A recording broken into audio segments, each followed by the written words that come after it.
Wise people never anger, worry, argue. Imagine someone walks up to you today, looks you dead in the eyes, and insults you with the most disrespectful, deeply personal comment imaginable. What is your immediate reaction? For most of us, the blood pressure spikes, the chest tightens, and the mind frantically scrambles to find a counterattack. Now, imagine a different response.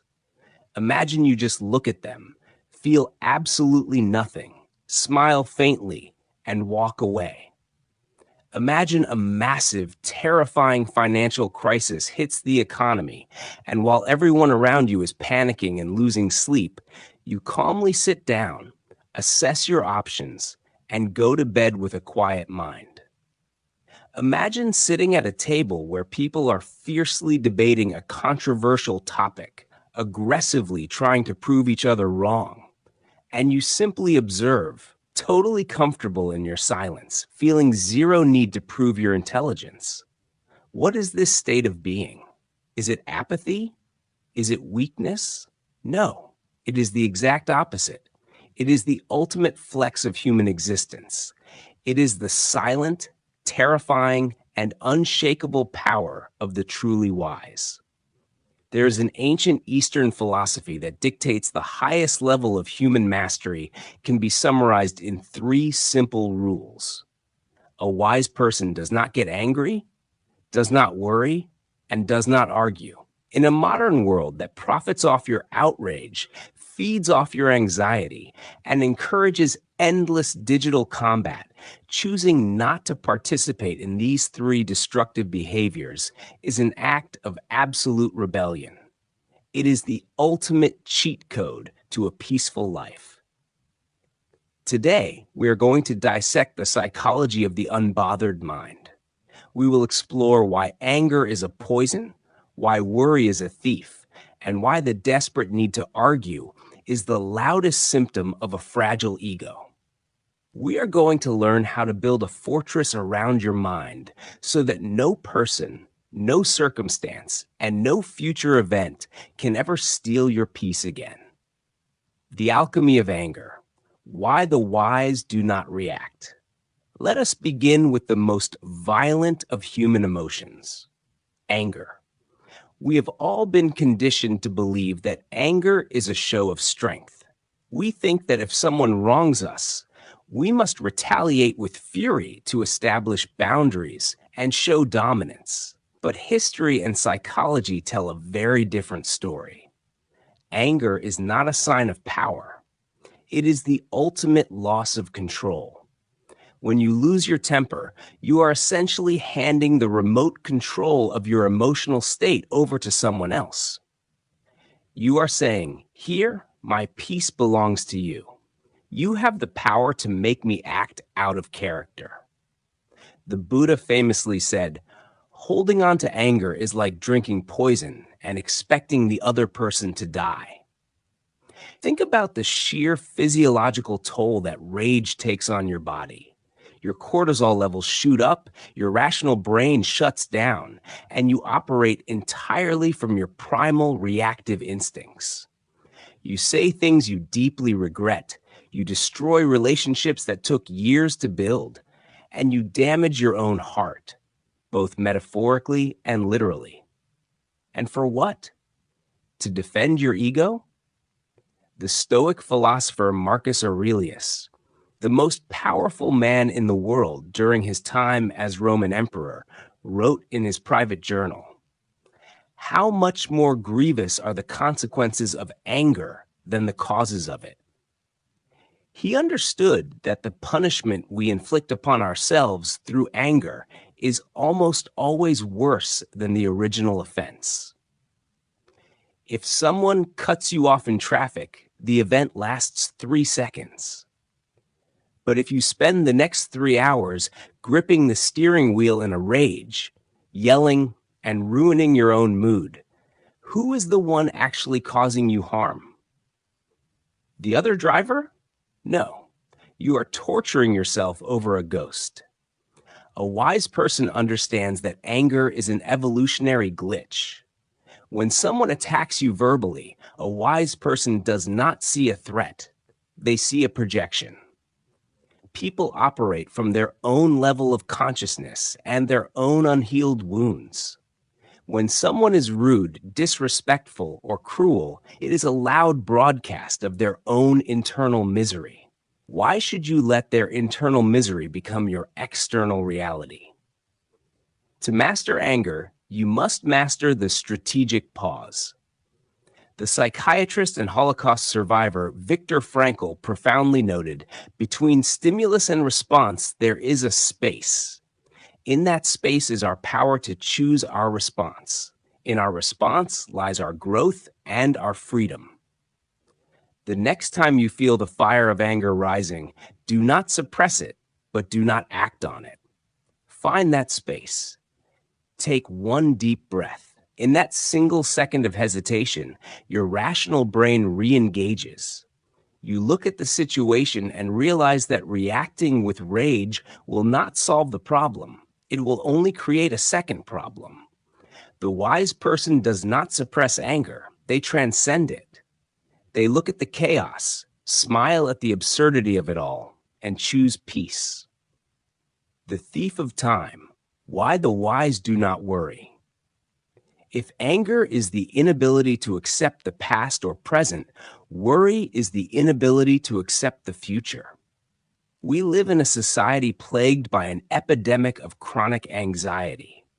We lie awake at 3 a.m. obsessing over conversations that haven't happened, financial ruin that hasn't materialized, and illnesses we haven't contracted.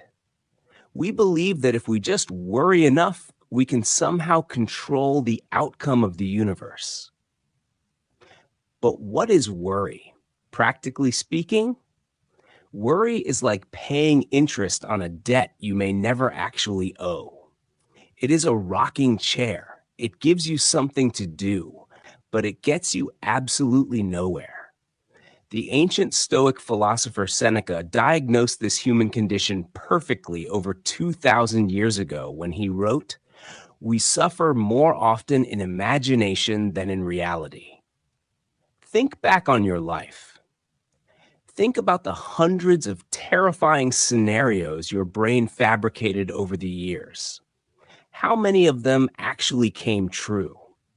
And of the very few bad things that did happen, were they the exact things you spent months worrying about? Usually, the tragedies that hit us are the ones we never saw coming. Therefore, all that time spent worrying was a complete and utter waste of your life force. A wise person eliminates worry by understanding the dichotomy of control. This is the fundamental realization that there are only two categories of things in this universe: things you can control and things you cannot.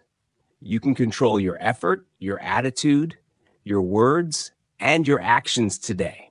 You cannot control the stock market, the opinions of others, the weather, or what happens next year.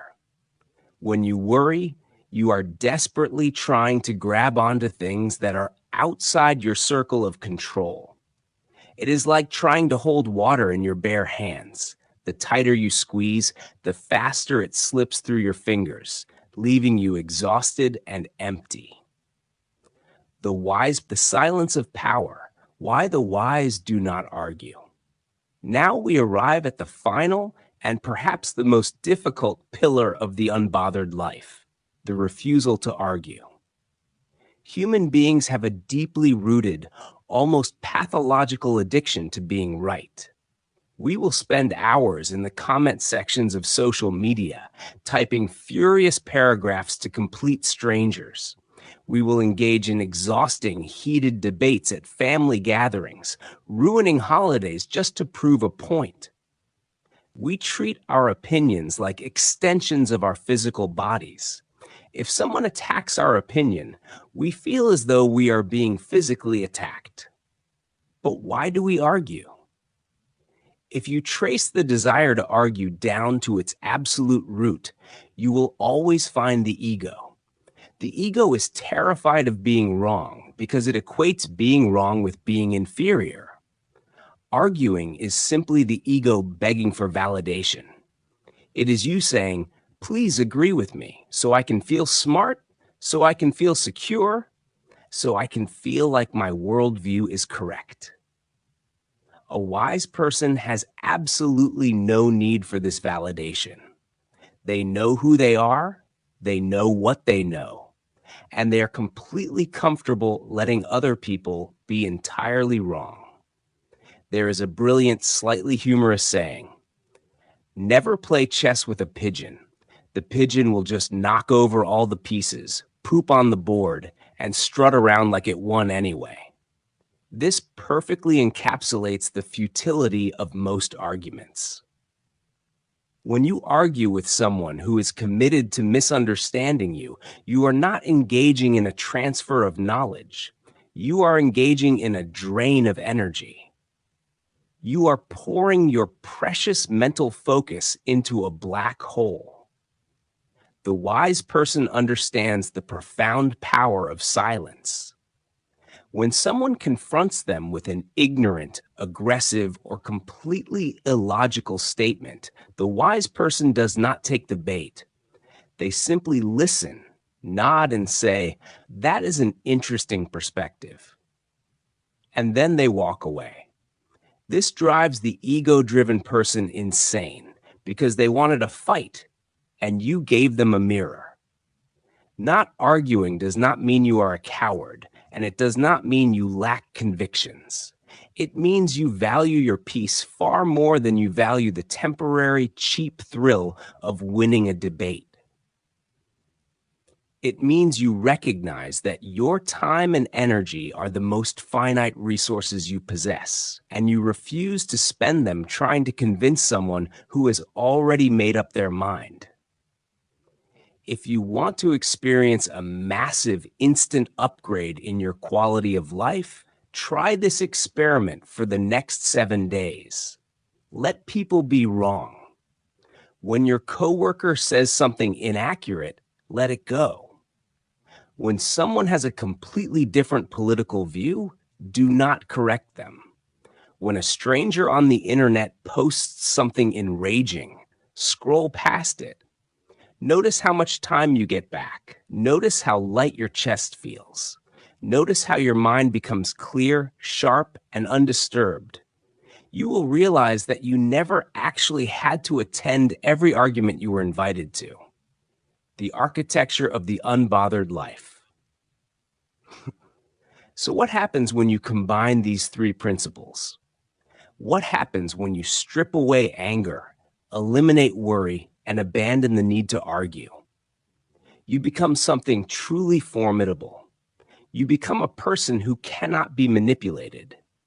The media cannot control you because you do not buy into their fear-mongering and worry. Toxic people cannot control you because you do not react to their bait and get angry. Fools cannot drain your energy because you refuse to argue with them. You become the absolute, undisputed architect of your own internal environment. This is not a state of unfeeling robotics. A person who does not get angry still feels passion, but they channel that passion into productive action rather than destructive rage. If you enjoyed this video and want to see more content like this, make sure to hit that subscribe button. Don't forget to click the notification bell so you're always updated when we drop new videos. If you found this helpful, drop a like and let us know your thoughts in the comments below. Thanks for watching.